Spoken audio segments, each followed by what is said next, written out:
আৰু লগতে আমি সংযুক্ত হ'বলৈ চেষ্টা কৰিম যুৱ বিশ্লেষক নিৰঞ্জন বৰাৰ সৈতে, কাৰণ নিৰঞ্জন বৰাও এইসমূহ বিষয় বিশেষকৈ শিক্ষাক লৈ যিসমূহ সমস্যাৰ সৃষ্টি হৈছে তাক লৈ সৰব ভূমিকা গ্ৰহণ কৰি আছে। গতিকে নিৰঞ্জনকো আমাৰ অনুষ্ঠানৰ মাজলৈ স্বাগতম। স্ক্ৰীনত পাম এবাৰ নিৰঞ্জনক।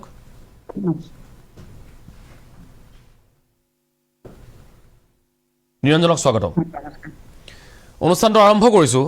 মই গৈ আছোঁ সমীৰণ আপোনাৰ ওচৰলৈ, যিহেতু এই মুহূৰ্তত আমাৰ সৈতে নিৰঞ্জন বৰা আছে, যুৱ বিশ্লেষক। নিৰঞ্জনক স্বাগতম। আৰু নিৰঞ্জন, আমি শিক্ষাক লৈ ইয়াৰ পূৰ্বেও শিক্ষাৰ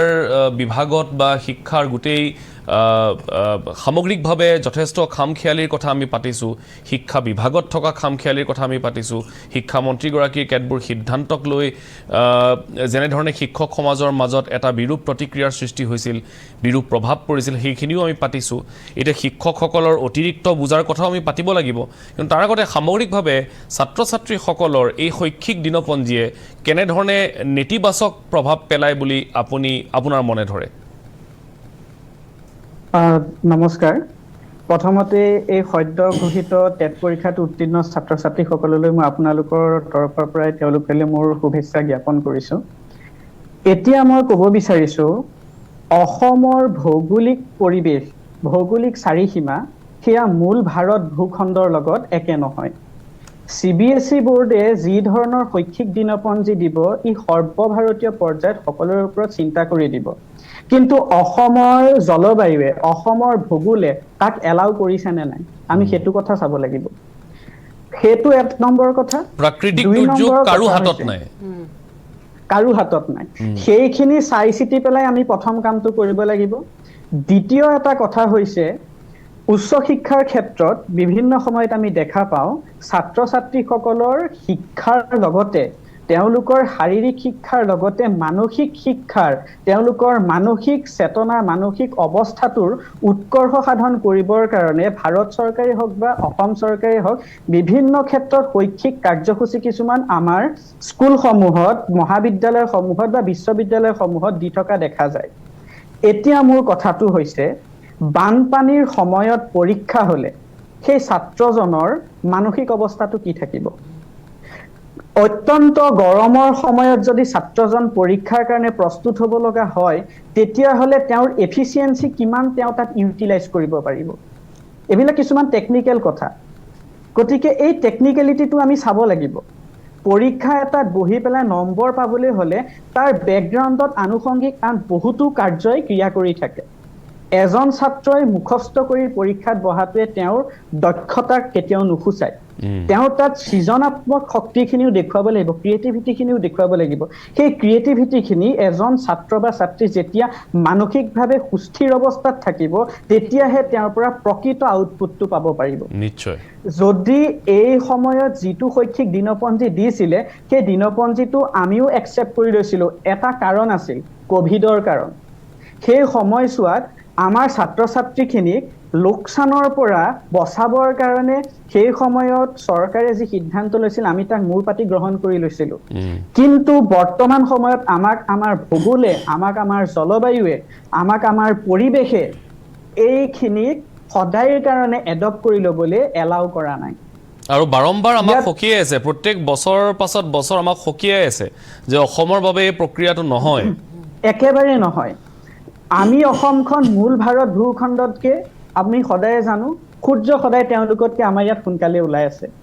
আচলতেতো ডিফাৰেণ্ট টাইম জ'নৰে দৰকাৰ, কিন্তু এখন ভাৰত যিহেতু আমাৰ ইউনিটিফিকেশ্যনৰ কাৰণে আমি এটা টাইম জ'নে লৈ আছো, তাত একো ক'ব লগা নাই। সেইকাৰণে আমাৰ ৰাতিপুৱা বহুত সোনকালে হয় যদিও আমি সৰ্বভাৰতীয় ষ্টেণ্ডাৰ্ড মিলাবলৈ গৈ পেলাই 9 বজাত স্কুললৈ গৈছোঁ। কিন্তু সেই ক্ষেত্ৰত যদি আমাৰ স্কুলিং টাইমটো আৰু সোনকাল হয়, তেতিয়াহ'লে আমি পিছবেলালৈ বহুত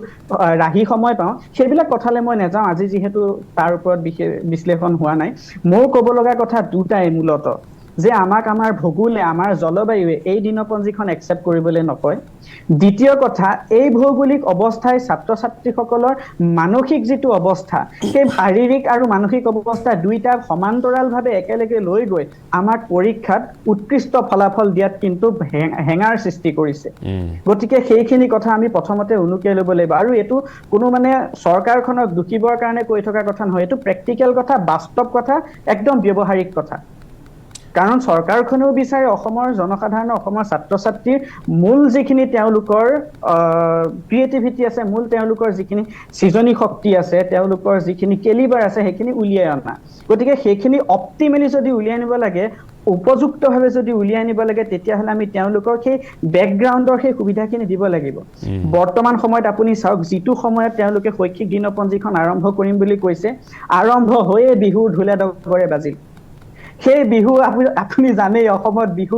খেদোতে জেঠেই পায়গে জেঠৰ আধামান পায়গে সেই জেঠৰ আধা যাবহে জেঠত আকৌ আহিব আপোনাৰ অত্যন্ত গৰমৰ কাৰণে এতিয়া দেখিছে স্কুল এক্সাক্ট টাইমত কৰিব পৰা নাই আগুৱাই নিব লগা হৈছে তাৰ কাৰণেও ল'ৰা ছোৱালীখিনিৰ ওপৰতে প্ৰেছাৰ পৰিছে চাপ পৰিছে সোনকালে যাব লাগে যে সোনকালে ঘৰলৈ আহিব লাগিছে তেওঁলোকৰ যিটো ৰুটিন হাইজিন আছিলে সেই হাইজিনটোত তেওঁলোকৰ অলপ প্ৰব্লেম আহিছে সেইখিনি হৈ শেষ হ'বহে বানপানীয়ে গোটেই অসমখন ধোঁৱা কোঁৱা কৰিব জুলাই মাহত জুনৰ আধা জুলাইত কাৰণ অসমত কেৱল গুৱাহাটীতে নাথাকে আপোনাৰ অপৰ্ণা বাইদেৱে কোৱা নিচিনাই এতিয়াতো গুৱাহাটীও সেই একেই গতিয়ে গুৱাহাটীৰ কথানো কি পৃথক বুলি ক'ব গুৱাহাটীৰ ৰাজপথত যেতিয়া নাও চলাই থাকিব লগা হয় আৰু কি আৰু অসমৰ বেলেগ হ'ল কথাটো গতিকে সেইখিনি কথা আমি চাব লগা আছে জুলাই মাহ পোৱাৰ লগে লগে আহি গ'ল সেয়া তাৰপিছত গৰম বন্ধ পৰিলে শৈক্ষিক দিনপঞ্জীখন আৰম্ভ কৰিয়ে বন্ধ ঘোষণা কৰা নিচিনাহে হয় গতিকে মানে নিৰঞ্জন আপুনি খুব গুৰুত্বপূৰ্ণ প্ৰসংগ কেইটামান উল্লেখ কৰিছে মই এই বিষয়টোলৈ গৈ আছোঁ উভতি আহিছোঁ নিৰঞ্জন এতিয়া আমি যিমানখিনি আলোচনা কৰিলোঁ আপুনি নিশ্চয় শুনিছে এতিয়া ইয়াৰ পাছত এটা কথাই মানে মনলৈ আহে এফালেতো আমি শিক্ষাবৰ্ষৰ কথা কৈ আছোঁ আনফালে শিক্ষকসকলৰ এবুৰি সমস্যা বা তেওঁলোকৰ অভিযোগ তাৰ মাজতে ছাত্ৰ ছাত্ৰীসকলৰ অসুবিধা মানে এনেকুৱা লাগে যেন মানে কি ক'ম হাজাৰটা বাধা আঁতৰাই ছাত্ৰ ছাত্ৰীসকলে নিজৰ শিক্ষা লাভৰ বাবে নিজৰ পথটো মুকলাবলগীয়া হৈছে চাওক ক'বলৈ গ'লে কথা বহুতেই আজি যিহেতু বিষয়বস্তু দিনপঞ্জী সেইকাৰণে মই দিনপঞ্জীৰ পৰা ফালৰি কাটিব বিচৰা নাছিলোঁ তথাপিতো এতিয়া পৰিৱেশে ক'বলৈ বাধ্য কৰাইছে আপোনাৰ বিদ্যালয়ৰ শিক্ষকসকলে বিদ্যালয়ত সময় অতিবাহিত যিমান কৰে তাতকৈ বাহিৰৰ কামত বেছি কৰে সেইটো সকলোৱে একেমুখে স্বীকাৰ কৰি লৈছে তাৰ পৰিৱৰ্তে বিদ্যালয়বিলাকত যিটো MDMৰ প্ৰচেছ আছে সেই MDMৰ প্ৰচেছখিনি মনিটৰ কৰিবলৈ স্কুলবিলাকত তেওঁলোকে আৰু একোজনকৈ অফিচ এছিষ্টেণ্টৰ নিযুক্তি কৰিব পাৰে তেওঁলোকে চৰকাৰী নিযুক্তিবিলাক বিভিন্ন থাৰ্ড গ্ৰেড ফ'ৰ্থ গ্ৰেডৰ নিযুক্তিবিলাক কমাই পেলাই এই শিক্ষকসকলক অনাশৈক্ষিক কামত নিয়োগ কৰি থকাৰ পৰা আমাৰ অসমৰ ভৱিষ্যতটো ধূসৰ হৈছে কাৰণ এই ছাত্ৰ ছাত্ৰীসকলে ভৱিষ্যতে গৈ অসমখন ধৰিবগৈ লাগিব আনহাতেদি চাবলৈ গ'লে অসমৰ চাৰিওফালে ইমান সমস্যাৰে জৰ্জৰিত তাৰে কেৱল মাত্ৰ তেওঁলোকে চৰকাৰী খণ্ডৰ বিদ্যালয়সমূহৰ জৰিয়তে কিছুমান পৰিয়ালৰ ল'ৰা ছোৱালীয়ে আগবাঢ়ি যোৱাৰ সপোনটো দেখে এতিয়া চৰকাৰখনে পাকে প্ৰকাৰান্তৰে এই ৰাজহুৱা খণ্ডৰ বিদ্যালয়সমূহ ধ্বংসৰ মুখলৈ ঠেলি দিবলৈ বিচৰা যেনহে অনুমান হয় কাৰণ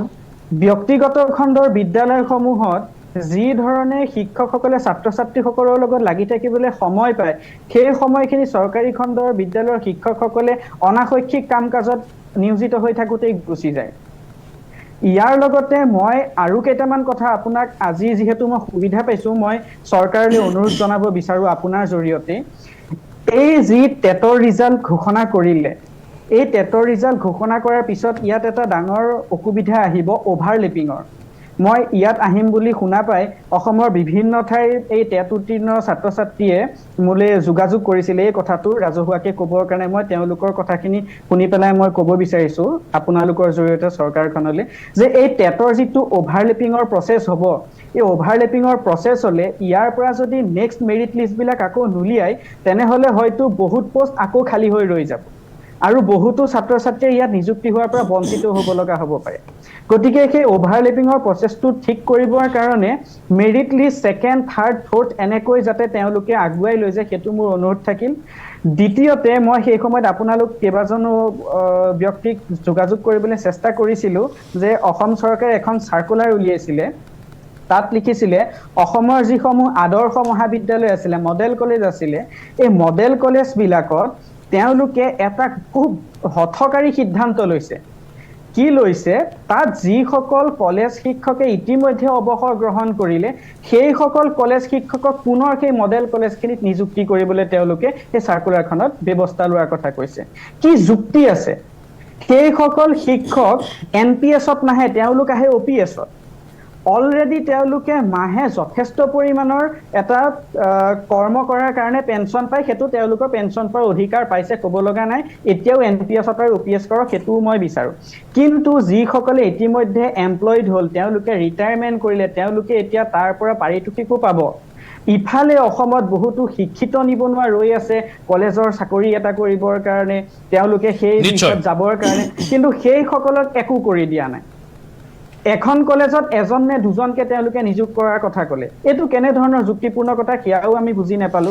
গতিকে নিৰঞ্জন মানে সমস্যা বহুত আছে সমস্যা ইমানেই আছে আৰু এই মোৰ মানে উদ্বিগ্নতা এই কাৰণেই কাৰণ শিক্ষা বিভাগটোক লৈ ইমানখিনি খামখেয়ালি ইমান সমস্যা এইটো বৰ ডাঙৰ কথা আকৌ কৈছো অনুষ্ঠানটো আৰম্ভণিতে কৈছিলো যে শিক্ষা আৰু স্বাস্থ্য এই দুটা বিষয়ক লৈ হেমাহি কৰা মানে এটা প্ৰজন্ম ধ্বংস হৈ যোৱা আৰু বাৰম্বাৰ সেইটোৱে হৈ আছে কৰিবলৈ হয়